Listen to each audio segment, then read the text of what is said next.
तर आज मी रानातून करटुले तोडून भाजी बनवणार आहे.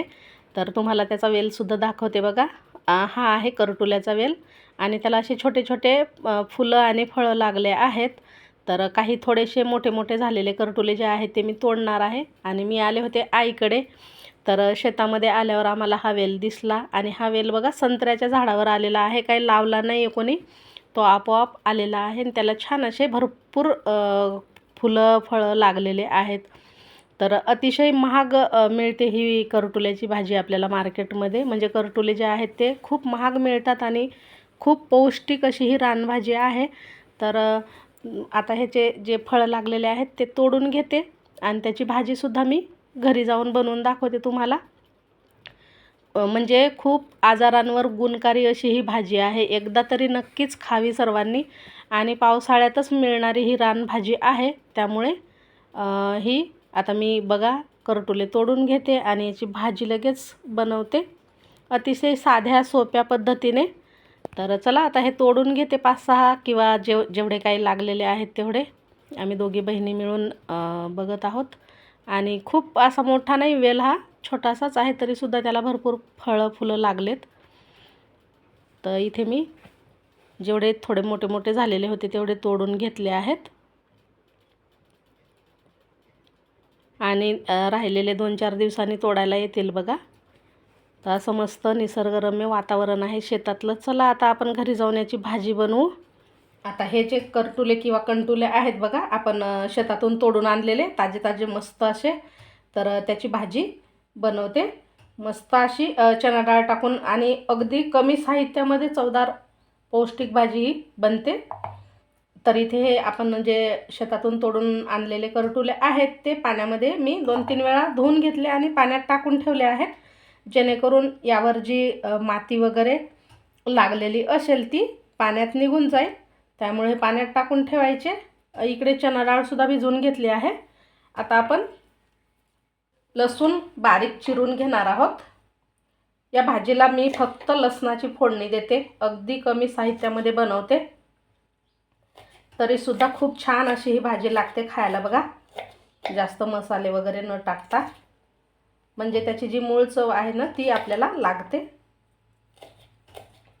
इथे 4-5 पाकळ्या लसणाच्या अशा बारीक चिरून घेते, म्हणजे याचे तुकडे करून घेते अशा पद्धतीने.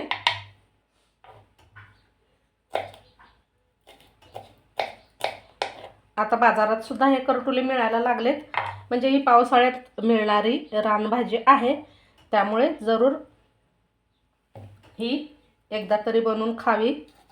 आता आपण लसूण बारीक चिरून घेतलाय, त्याचप्रमाणे हे करटुले आहेत त्याचेसुद्धा बारीक असे तुकडे करून घेणार आहोत किंवा फोडी करून घेणार आहोत.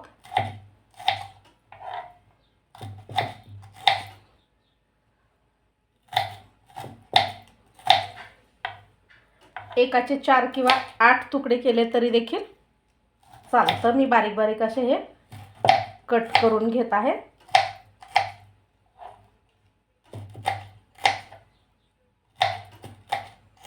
अशा पद्धतीने. तर हे करटुले आपण बारीक असे फोडी करून घेतले आहेत. आता आपण या गॅसवरच्या कढईमध्ये तेल टाकून घेऊ आधी.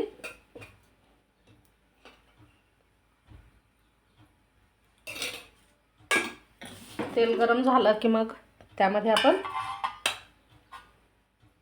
अगदी थोडंसं जिरं, मोहरी, हा बारीक चिरलेला लसूण,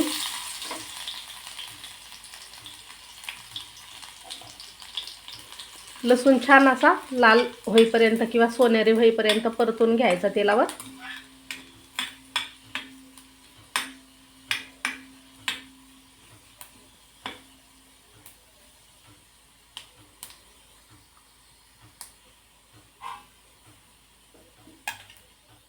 आता लसूण छान असा परतून झाला, त्यामध्ये आपण बारीक चिरलेला कोथिंबीर टाकू, हळद, लाल मिरची पावडर, थोडासा घरगुती मसाला टाकते अगदी. आणि हे छान मिक्स केल्याच्या नंतर हे जे करटुले आपण कट करून घेतले ते टाकायचे. त्यामध्ये भिजवलेली चणा डाळसुद्धा टाकायची आहे.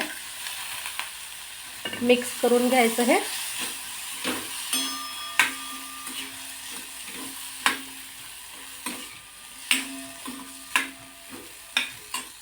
आता यात अगदी थोडंसं आपण पाणी टाकून घेणार आहोत.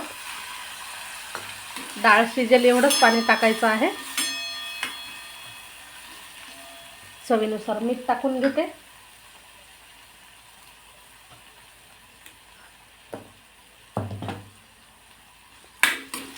मिक्स करून घ्यायचं आणि भाजी छान अशी शिजवून घ्यायची आहे.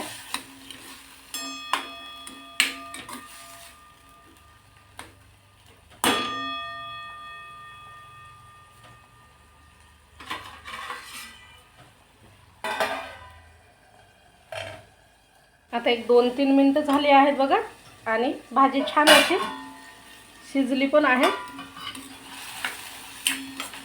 आता गॅस करायचा आहे बंद.